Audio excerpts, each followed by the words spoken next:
Whether it's Valentine's Day, date night, or you found yourself in the doghouse, this is a special occasion recipe. Today, I'm gonna show you guys how to make brown butter scallops with what I call PPP risotto.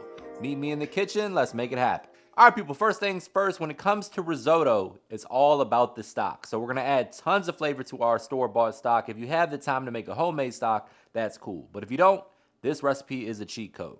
We're gonna go in with some smoked turkey. This is gonna add tons of extra flavor. The stock is gonna taste homemade. We're gonna add some chicken broth to the smoked turkey. We're gonna add some more flavor as well in the form of a mirepoix, which is, celery, onions, carrots. We're gonna add some garlic, some fresh herbs. You can add water and some chicken bouillon powder because we're not gonna keep going through all the chicken stock. I'm gonna add a little bit of water to top that off. But we're gonna cut up or just give like a real quick chop to the celery and the carrots, just so it fits in the pot. We're not gonna eat this. This is strictly for flavoring the stock. Tons of flavor going into this recipe. If you missed out on the PPP loans, you can have PPP risotto. We've got peas, pancetta, and Parmesan going in the risotto today with some brown butter scallops. This is gonna eat like a $70, $80 restaurant dinner. Way cheaper at home, more delicious. All right, so we're gonna go ahead and prep our veggies. Very few ingredients here in this recipe. We're gonna go ahead and dice an onion, dice some garlic, and some parsley. You can add other things to this. If you don't like peas, you can leave them out. You can use butternut squash. You could use a number of different vegetables, mushrooms, really whatever you enjoy. The peas add a little earthiness and a little subtle sweetness that plays really nicely with the natural sweetness from the scallops. So I really enjoy the addition of the peas. It also presents really nicely because it's a nice bright green color. But again, totally optional, totally up to you. The foundation of this risotto recipe, you can basically swap in and out whatever other ingredients you want to, but just follow the same steps for the risotto. All right, people, when it comes to prepping scallops, there's a couple things that are super important. One, the crust is arguably the most important part of the scallop other than not overcooking it. In order to achieve that crust, you want to make sure the scallops are as dry as possible. One other thing, there's a side muscle on the scallops, also known as the foot. You want to remove that. Not all of the scallops have it. Sometimes they kind of fall off. But you want to remove that because it doesn't sear very well and it's very tough and chewy. So go ahead and remove the side muscle on all of your scallop pieces, and then we're gonna get them super dry, salt and pepper, then put them in the refrigerator uncovered for at least 30 minutes. It's gonna help really dry out the top of the scallops. That salt's gonna pull moisture, and then we're gonna pat them dry one last time before it goes into the skillet. The drier the better, the more crust you're gonna get. And this episode is sponsored by ZocDoc. Lately, I've been talking a lot more about health and taking care of your body in general, but real health goes way beyond what's on your plate. For me, one of the biggest wake-up calls was how easy it is to ignore things, simply because of the inconvenience of booking a doctor and just how much of a hassle that is. There've been a lot of times where I knew I should get something checked out, but between a busy schedule, long hold times in offices that couldn't see me for weeks, I just kept pushing it off, and that is exactly why I use ZocDoc. ZocDoc is a free platform that lets you find and book in-network doctors online without phone calls, without guessing, and without waiting around. You can compare providers, see real patient reviews, and book appointments instantly. And this isn't just for one type of appointment. ZocDoc connects you with over 150,000 providers across almost every specialty: primary care, dental, eye care, mental health, urgent care, and more. It's basically a one-stop shop for all of your healthcare needs. And what I really appreciate is being able to filter doctors by insurance, location, availability, and then actually read reviews from verified patients before booking. You're not just taking whoever's next, you're choosing someone who fits you. And for me, that peace of mind really matters. I want to know I'm walking into an appointment with someone who listens and takes my concerns seriously. ZocDoc also makes it easier to get seen quickly. A lot of appointments are available within 24 to 72 hours, and in many cases, even same day. So if you've been putting off an appointment, this is your sign not to wait anymore. Head to ZocDoc.com/make-it-happen and book a doctor who takes your health seriously and makes the process simple. That's ZocDoc.com/make-it-happen.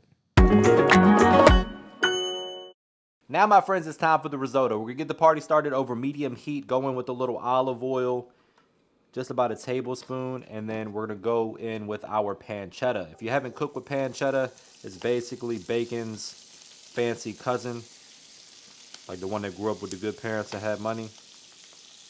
Tastes kind of like bacon, fatty pork basically. Really nice addition to the risotto. We're gonna cook this over medium to medium low heat because we wanna give the pancetta some time to render some of that fat. That fat's gonna help infuse flavor throughout the rest of the risotto.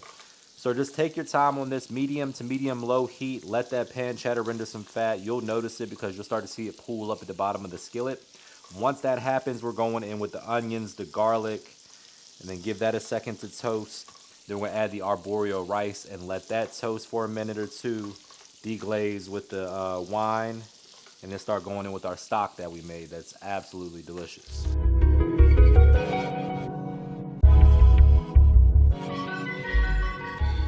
All right, guys, so once you get the arborio rice in there, you want to go ahead and toast it for a good 5 or 6 minutes. You'll see it start to puff up, almost double in size. It's absorbing all of that fat. As you can see, there's not much pooled at the bottom anymore. The rice has had time to absorb that. Then we're going to go in with our stock that we made.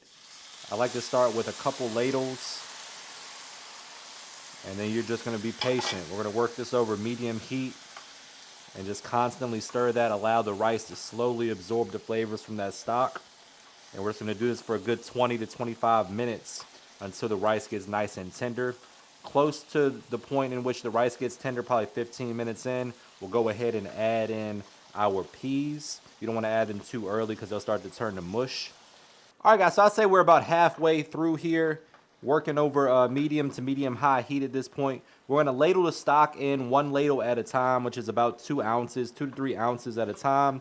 You're gonna let this cook off and the rice absorb that stock. And once it starts to look dry again, and when you swipe it like this, it holds the line a little bit longer. You know it's time to add a little bit more. You wanna try to keep your stock warm. If I wasn't doing this for the camera, I would have this on heat as well and just be ladling warm stock. Total time is about 20 to 25 minutes depending on the temperature that you're cooking at. Could be 30 minutes if you're on a low heat. It's a labor of love, but it's absolutely delicious, and whoever you're making this for sure will appreciate it. Like I said, guys, you want to add those peas towards the end of the process. That way they don't get mushy on you. So we're going to fold those peas into the risotto, allow the remainder of that broth or stock to continue to cook off. Look at those beautiful bright green peas. Got some great color contrast. The brown butter scallops are going to plate really nicely with this. The Parmesan is going to add a little bit more of a creamy texture.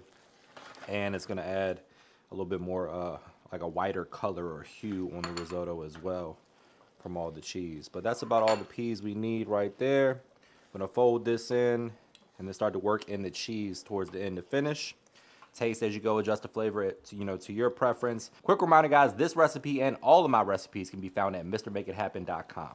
All right, guys, this is right where you want it. You notice that I didn't season it too crazy because the stock is super seasoned and all the Parmesan cheese that we're adding also has quite a bit of sodium as well. You get a little bit more flavor from the pancetta. This is not something you want to over season. If you add any seasoning, you want to add it at the very end because all the components are already seasoned. This is exactly where I want it. It's a little looser than it would be if I were to serve it right now, but we're about to make those scallops. I'm gonna let this sit and we'll reheat it right before we plate it up. So this consistency right here is absolutely perfect. All right, guys, we let our scallops hang out in the refrigerator for 30 minutes to air dry, chill nicely. They should be nice and dry on the top, which should render a really nice, beautiful brown crust once we go to sear them.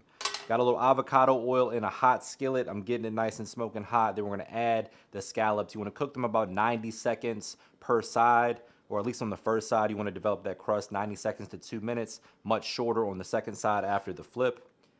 I like to flip mine with a spoon, and then we'll also use this spoon to baste it in butter, garlic, herbs, rosemary, thyme, get that brown butter going, and then we're gonna use that to garnish it up on the final plate. All right, guys, if this don't get you out the doghouse, you might want to call your divorce attorney. This beautiful plate, brown butter scallops, PPP risotto, cooked to perfection. You're going to love it. Your family's going to love it, I promise. You can alternate the scallops. You use shrimp, lobster, a nice piece of fish, salmon, whatever you're into, or just serve the risotto on the side if you want to. Quick reminder, guys, this recipe and all of my recipes can be found at MrMakeItHappen.com. Without further ado, it's time for the taste test. But before we do that, please take a quick second to subscribe to the channel. Make sure you hit that bell to enable notifications as well. All right, guys, time to dig in. Got some beautiful scallops here. We plated this up with some Parmesan, some microgreens, a little parsley, plenty of that brown butter. Scallop is absolutely cooked to perfection. Here we go.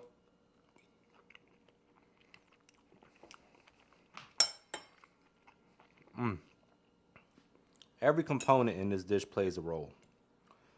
It's like a beautiful symphony. You guys try it. Let me know what you think.